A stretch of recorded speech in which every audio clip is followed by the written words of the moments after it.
And so we start a new series or course or whatever you want to call it. Today we're going to get started on a inventory system. And for an inventory system, you're going to need to get started with items, which is what we're going to be talking about today. But unlike the previous couple of courses that I've made, this one's probably going to be a little bit shorter as well. I'm going to upload a per episode project file for the progress, so you can see everything that we've just made so far. The next episode, everything that we've just made up until then, and then up until the very last one.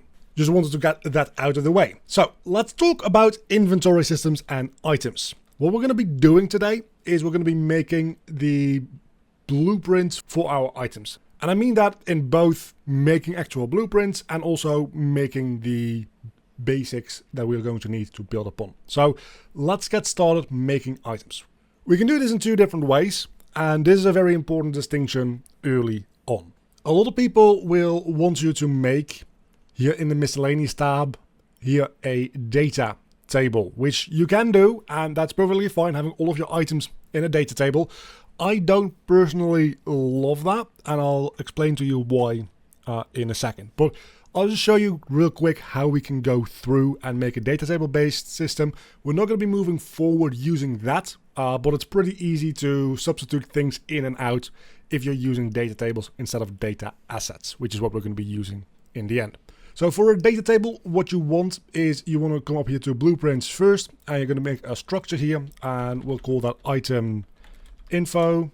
And in that item info, we will just put in everything that we need. So that will be something like a name for the item. That'll be a string, and add a couple more variables. Maybe you want a item ID in case that becomes relevant for whatever systems you're using.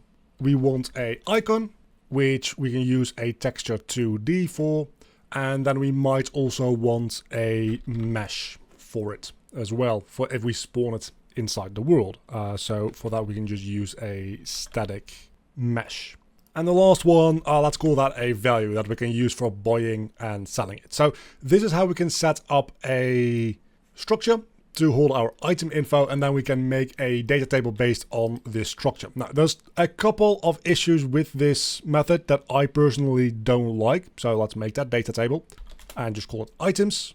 And if we start making new entries, we can see it has all of the information in there that we put into that structure. So that works, but there's a few little issues here.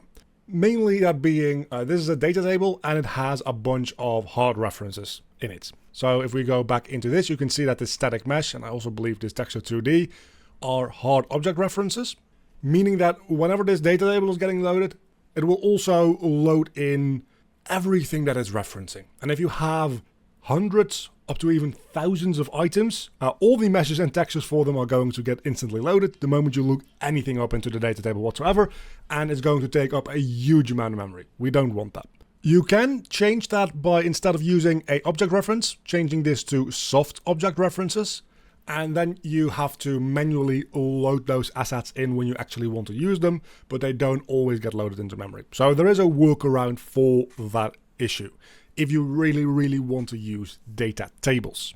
I just wanted to offer up that possibility for you to use data tables if your system might benefit from having data tables. If you have a whole bunch of items, like a lot of them, it might actually be worth it to use data tables because it's a little bit easier to manage than having a bunch of different separate assets.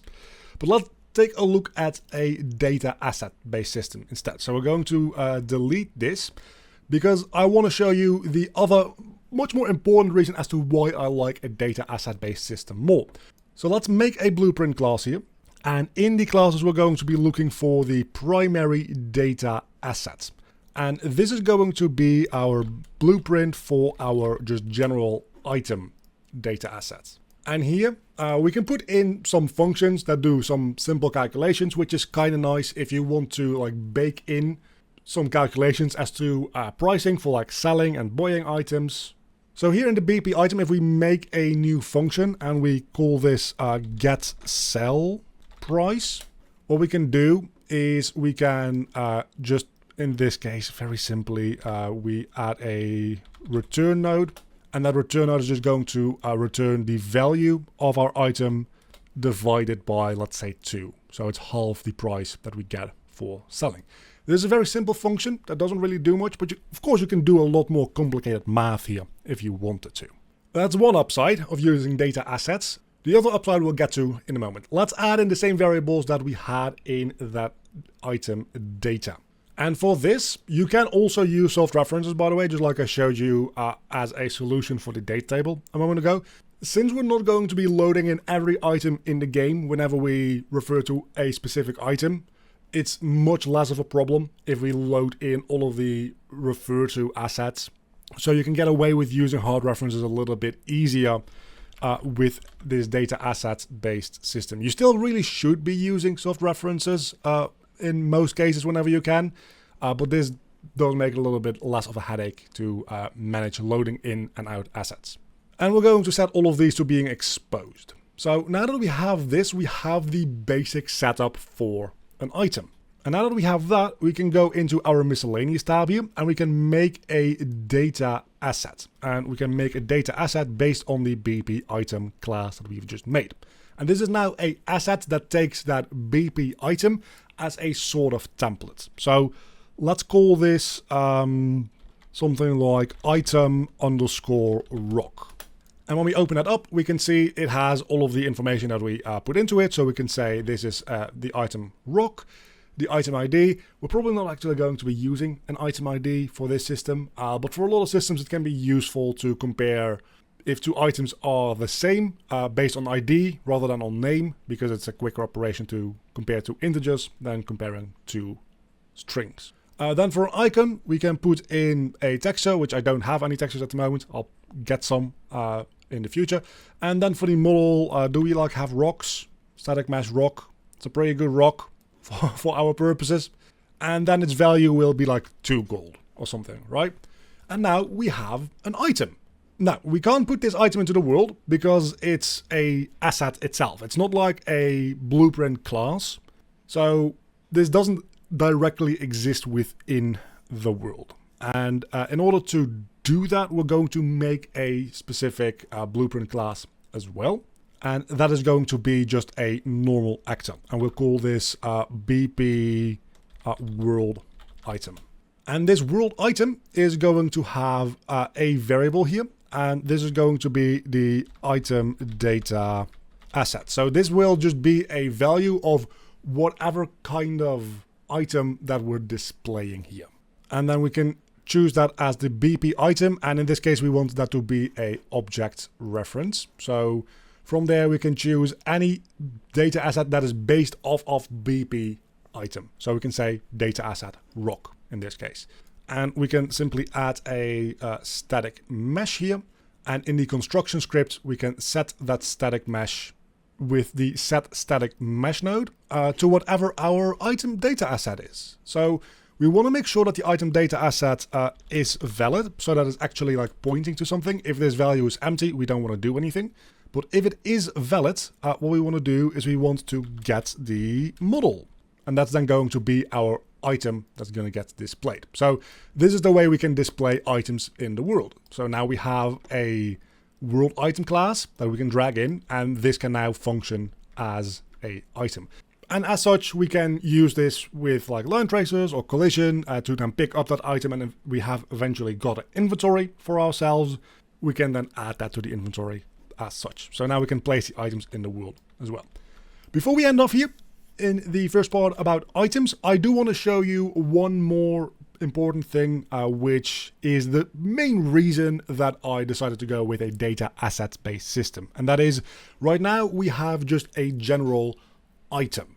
And that's fine, but since we're using data assets instead of throwing everything into a data table, we can actually make use of class inheritance. Meaning that we can make children of this BP item, which is the template that we're using for our data assets, to make more specific items. So what we can do is we can create a blueprint child of this. And this will be, for instance, BP item, and let's call this weapon. This will have all the values that the other one already had that we gave it, but we can give it some new values. So this can have a value for damage on it, for instance. And if you have a very in-depth RPG system, you can put something like a element on this, so that you can use that in your damage calculations. If you have like a fire weapon and you're attacking a water monster, you're dealing less damage, you can put that information on here as well. And much the same way, a lot of like the damage calculation stuff, if you want to, you can also put inside a function on these data assets. And let's also make sure that we expose this. So now we can make a new in miscellaneous data asset, and we can look for a weapon. So BP item weapon, and we can make our item sword. And if we open that up, we get all of the same stuff that we just had in here.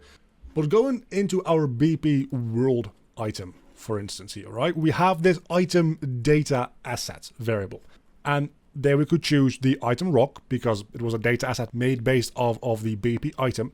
But we can also choose any data asset that is made on a template that is a child of BP item. So now we can use this inheritance structure to check for certain types of items. So we can have this item split off into food items and armor items and weapon items and whatever. And they can all have some unique functionality and some unique values to them that the other types don't have. But the main inventory system is all still going to easily be able to treat them as items. And then when those specific properties become relevant, like when you equip a sword, that is then when those values actually do get used. That is something that a data table-based system would have a lot more trouble with. Of course, if you really do want a data table-based system, there's workarounds to get that to work. I prefer using a data asset-based system if you're making a game that doesn't have thousands upon thousands of items. Anyway, that'll be it for now. We've made the basics for items. There will be a link down below in the description for the Patreons and YouTube members to download the project so far, and next time we will be moving on with our inventory system. And a very big thank you to all of my Patreons. You can see them on screen right now. If you want to help out supporting the channel, there's a link down below in the description to the Patreon page. And a special thanks to my Cave Digger tier Patreons, Sir J. Thomas,